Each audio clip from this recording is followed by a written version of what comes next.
नमस्ते, मैं डॉक्टर केतन रानपरिया। मैं एक एचआईवी एड्स स्पेशलिस्ट हूँ। शारीरिक संबंधों से फैलने वाली सिफिलिस बीमारी के बारे में कुछ भ्रामक मान्यताएं हैं।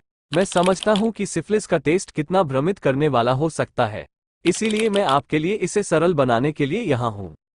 यदि इलाज न किया जाए तो सिफिलिस गंभीर रूप ले सकता है, इसलिए सच्चा और समय पर निदान महत्वपूर्ण है, खासकर उन व्यक्तियों के लिए जो एक से ज्यादा लोगों के साथ शारीरिक संबंध रखते हैं या गर्भवती हैं। इस वीडियो में हम 3 सामान्य सिफिलिस टेस्ट के बारे में जानेंगे, वीडीआरएल, टीपीएचए और आरपीआर। ये समझकर कि ये टेस्ट कैसे काम करते हैं, आप अपने टेस्ट को समझने और अपने डॉक्टर के साथ इलाज के विकल्पों पर चर्चा करने के लिए सक्षम होंगे। भारत में सिफिलिस एक बढ़ती चिंता का विषय है। पिछले कुछ वर्षों में सिफिलिस का इन्फेक्शन ज्यादा फैल चुका है। जल्द से जल्द टेस्ट करवाना बेहद जरूरी है, क्योंकि सिफिलिस अपने शुरुआती स्टेज में कोई लक्षण दिखाए बिना भी फैल सकता है। यदि इलाज न किया जाए तो सिफिलिस गंभीर समस्याएं पैदा कर सकता है और यहां तक कि एचआईवी फैलने का खतरा भी बढ़ा सकता है। तो चलिए जानते हैं कि सिफिलिस के इन्फेक्शन के बारे में जानने के लिए कौन सा टेस्ट क्यों करवाना चाहिए। आइए वीडीआरएल टेस्ट के बारे में बात करें। ये क्या मापता है? स्क्रीनिंग टेस्ट के रूप में इसकी भूमिका और इसकी सीमाएं। वीडीआरएल टेस्ट से सीधे सिफिलिस के बैक्टीरिया का पता नहीं लगता है। इसके बजाय ये बैक्टीरिया के खिलाफ आपके शरीर द्वारा बनाए जाने वाले एंटीबॉडी का पता लगाता है। वीडीआरएल टेस्ट को अक्सर इसकी सरलता, कम कीमत और संवेदनशीलता के कारण शुरुआती स्क्रीनिंग टूल के रूप में उपयोग किया जाता है। एक पॉजिटिव वीडीआरएल रिजल्ट सिफिलिस के इन्फेक्शन का सुझाव देता है, लेकिन निश्चित रूप से इसका निदान नहीं करता है। यह एक संकेत के रूप में कार्य करता है, जो आगे कुछ और टेस्ट की आवश्यकता को दर्शाता है। वीडीआरएल टेस्ट की कुछ सीमाएं हैं। ये टेस्ट कभी कभी गलत परिणाम भी दे सकता है, जिसका अर्थ है कि टेस्ट सिफिलिस के बैक्टीरिया मौजूद होने का संकेत दे सकता है, जबकि आपके शरीर में कोई बैक्टीरिया मौजूद न हो। ऐसा विभिन्न कारणों से हो सकता है, जैसे कि मलेरिया या ल्यूपस जैसी कुछ बीमारियां सिफिलिस के खिलाफ बनने वाले एंटीबॉडी के समान एंटीबॉडी को बढ़ा सकती है। यहां तक कि गर्भावस्था जैसी स्थितियां कभी कभी गलत वीडीआरएल परिणाम का कारण बन सकती हैं। कुछ वैक्सीनें भी अस्थायी रूप से गलत परिणाम का कारण बन सकती हैं। इसलिए कन्फर्मेशन जरूरी है। झूठे परिणाम के कारण एक पॉजिटिव वीडीआरएल टेस्ट के बाद हमेशा एक कंफर्मेटरी टेस्ट किया जाना चाहिए, जैसे कि टीपीएचए, जो विशेष रूप से सिफिलिस के बैक्टीरिया का पता लगाता है। ये कंफर्मेटरी टेस्ट ज्यादातर सच होता है और निश्चित रूप से सिफिलिस का निदान कर सकता है। टीपीएचए एक कंफर्मेटरी टेस्ट है। इसकी उच्च विशिष्टता है और पिछले फैलाव की पहचान करने में इसकी भूमिका है। टीपीएचए टेस्ट एक विशिष्ट ब्लड टेस्ट है, जिसका उपयोग मुख्य रूप से एक सिफिलिस की बीमारी की पुष्टि के लिए किया जाता है। इसकी ज्यादातर सच्चाई और बैक्टीरिया के पिछले संपर्क का पता लगाने की क्षमता के कारण यह एक मूल्यवान टेस्ट है। वीडीआरएल टेस्ट के विपरीत, जो शुरुआती स्क्रीनिंग टूल के रूप में कार्य करता है, टीपीएचए टेस्ट को एक कंफर्मेटरी टेस्ट माना जाता है। इसका मतलब यह है कि इसका उपयोग सिफिलिस की बीमारी का कारण बनने वाले बैक्टीरिया के लिए विशिष्ट एंटीबॉडी की उपस्थिति का पता लगाने के लिए किया जाता है।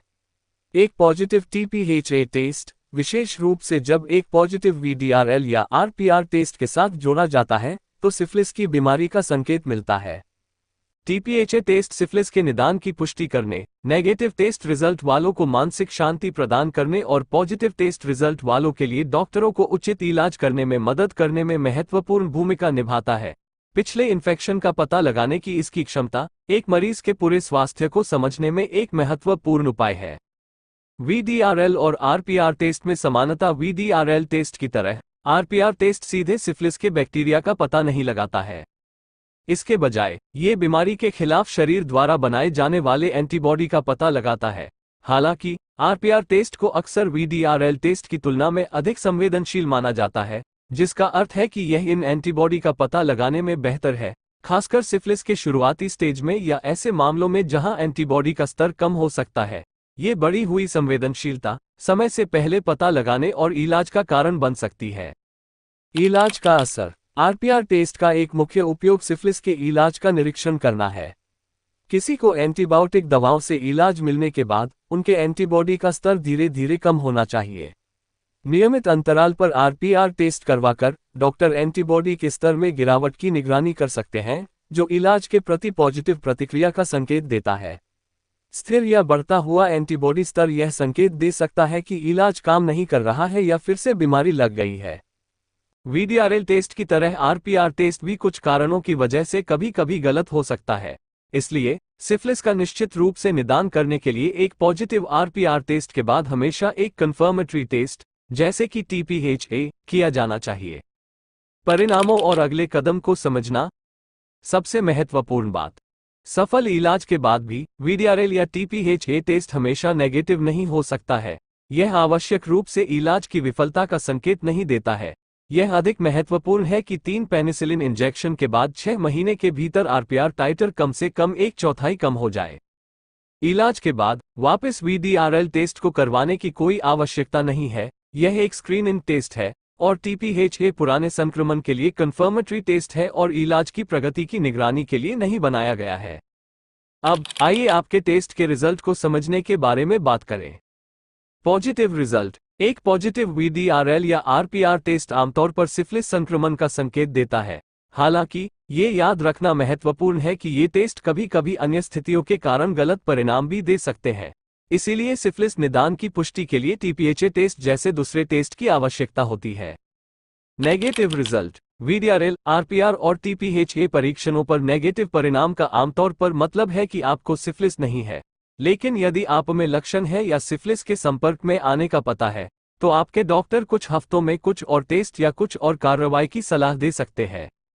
Borderline result. बॉर्डरलाइन रिजल्ट का मतलब है कि वीडीआरएल, आरपीआर और टीपीएचए टेस्ट के रिजल्ट से कुछ पता नहीं लगाया जा सकता, तब आगे के कुछ टेस्ट की आवश्यकता है।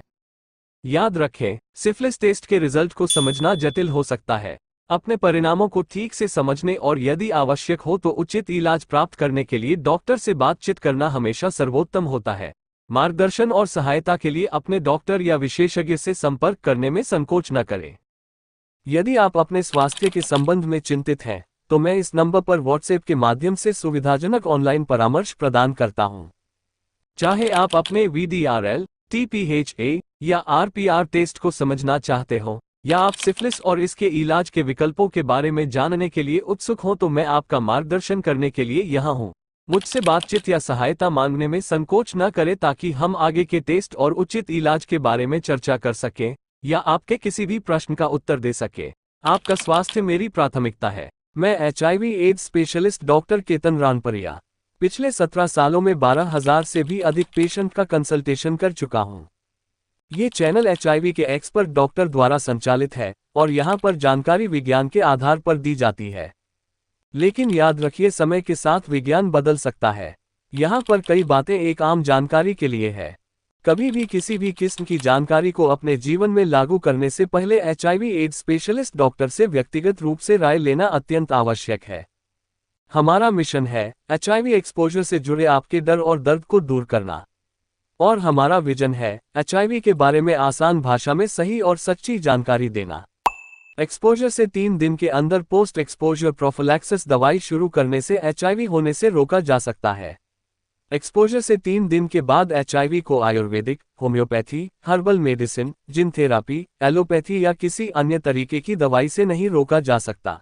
HIV AIDS specialist doctor Ketan Ranpariya से HIV treatment, HIV counselling, laboratory test, post exposure prophylaxis, pre exposure prophylaxis या एचआईवी के इलाज के लिए ऑनलाइन बात करने के लिए इस नंबर पर व्हाट्सएप करें।